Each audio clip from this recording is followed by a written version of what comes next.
El Señor esté con ustedes. Lectura del Santo Evangelio según San Juan. Gloria a ti, Señor Jesús.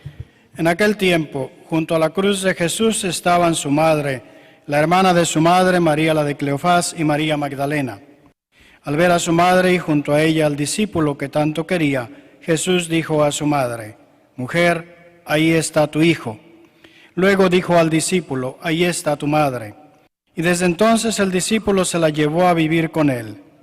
Después de esto, sabiendo Jesús que todo había llegado a su término, para que se cumpliera la Escritura, dijo: «Tengo sed».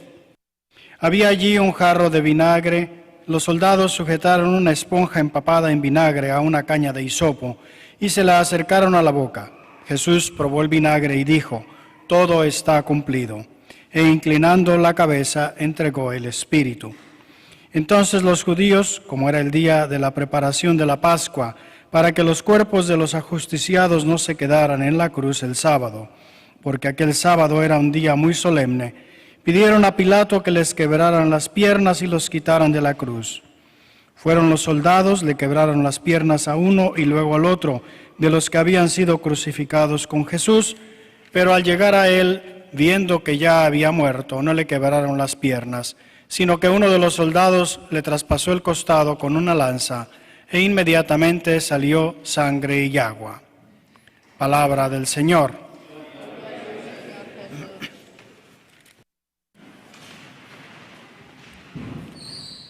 Como ven ustedes, esta fiesta nos invita a volver otra vez al día de la venida del Espíritu Santo, al nacimiento de la Iglesia.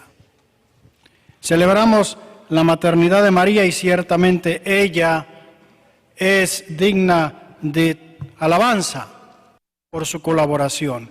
Pero en el fondo, como en todas las fiestas de los santos y de la Virgen, al que reconocemos, adoramos y alabamos es a Dios, por sus grandes maravillas. María lo que hace es reflejar de una manera perfectísima precisamente las obras de Dios. Es como un cristal que no opaca para nada todo lo que Dios hace y que nos muestra precisamente el camino a nosotros. ¿Qué significa? Que como seres humanos, realmente nuestra vocación y nuestra misión es ponernos a disposición de Él, dejarlo actuar, secundarlo en sus inspiraciones. Y Él va a poder hacer las obras maravillosas como las que ha hecho con María Santísima.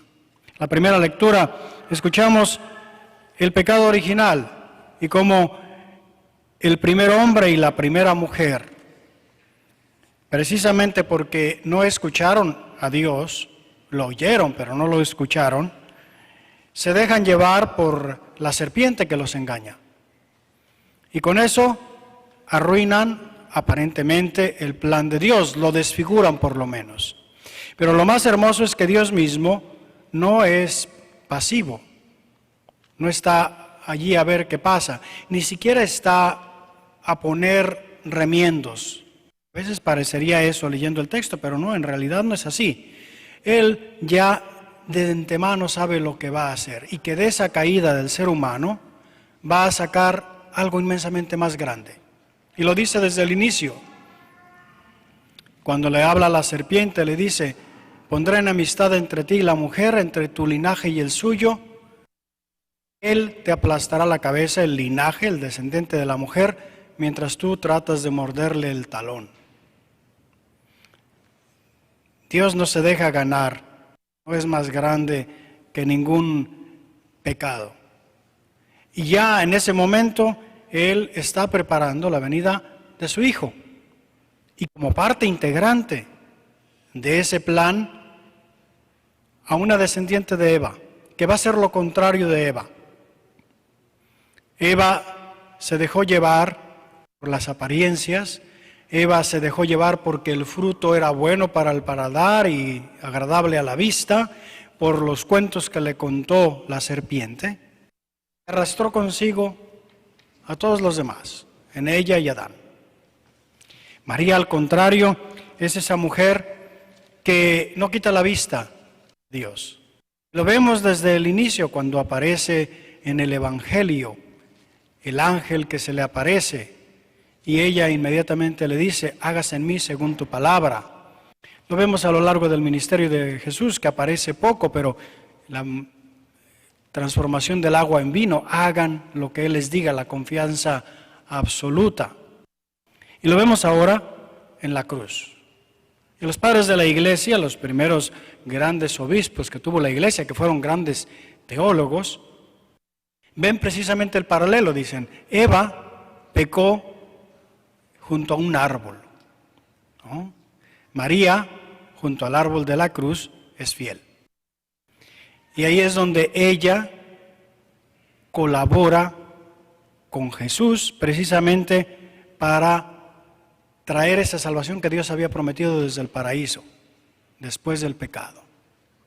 Por eso es por lo que María merece verdaderamente el título de Madre de la Iglesia, no solo por haber sido la madre física de Jesús, sino sobre todo porque verdaderamente de forma espiritual dio a luz a la Iglesia. No solamente colaboró con su cuerpo, sino que entregó toda su vida, su alma y su corazón. Lo vemos en el pasaje ese del Evangelio.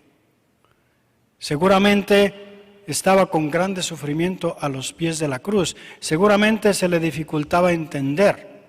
Y sin embargo estaba allí, fiel.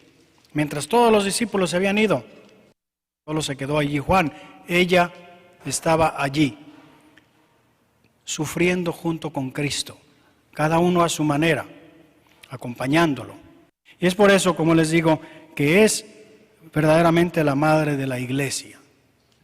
Después de la muerte, la resurrección de Jesús, ella no abandonó a los discípulos, sino que se volvió el centro de unión en relación con Jesús.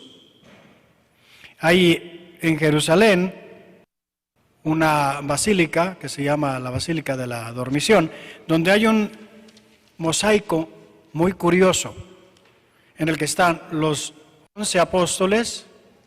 Y normalmente en los cuadros donde están los 11 apóstoles, ustedes encuentran en el centro ¿a quién? A Jesús, ¿no? En este cuadro está María en el centro. ¿Por qué? Porque es precisamente la vigilia de Pentecostés.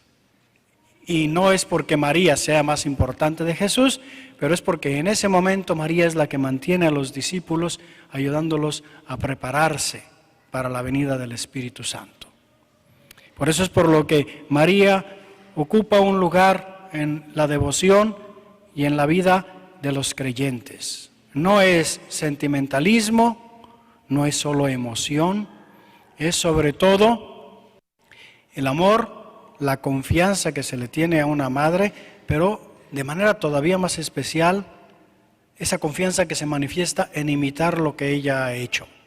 Y ella es lo que nos pide a nosotros. Cuando su hijo le da a Juan como hijo y a Juan se la da como madre, nos la está dando a nosotros y nos está dando a nosotros a ella como hijos. Precisamente para que nosotros nos comportemos con ella como Él, Jesús, lo ha hecho, y para que ella en relación con nosotros se comporte como lo hizo con su hijo, cosa que hace siempre. Por eso agradezcámosle a María Santísima, pero sobre todo agradezcámosle a Jesús que nos haya dado este gran don, que haya querido compartir y verdaderamente hacernos hermanos de la manera más profunda, compartiendo incluso a su madre con nosotros. Nos ponemos de pie. En la memoria de la Virgen María, Madre de la Iglesia, pedimos diciendo, Señor, por la madre de tu Hijo, escúchanos. Para que la Iglesia, siguiendo el ejemplo de María, conserve y medite los misterios de la vida de Cristo y lleve a los hombres la buena noticia de la salvación. Oremos. Señor, por la madre de tu Hijo, escúchanos.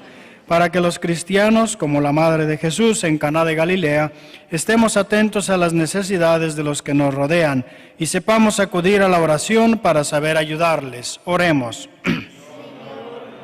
Tu Hijo, escúchanos. para que por intercesión de María, que perseveró junto a los apóstoles a la espera del Espíritu Santo, los cristianos permanezcamos unidos y demos testimonio ante el mundo del amor que nos une. Oremos. Señor, por la madre de tu Hijo, escúchanos. Para que los que sufren encuentren en María, a la que Jesús nos dio como madre, consuelo y refugio, y cuantos nos acogemos a su protección, no dejemos de ser para ellos signo de alabanza. Oremos. Señor Jesús, tú que nos has dejado a tu Madre como Madre nuestra, escucha estas oraciones y súplicas que te dirigimos por medio de su intercesión, tú que vives y reinas por los siglos de los siglos. Amén.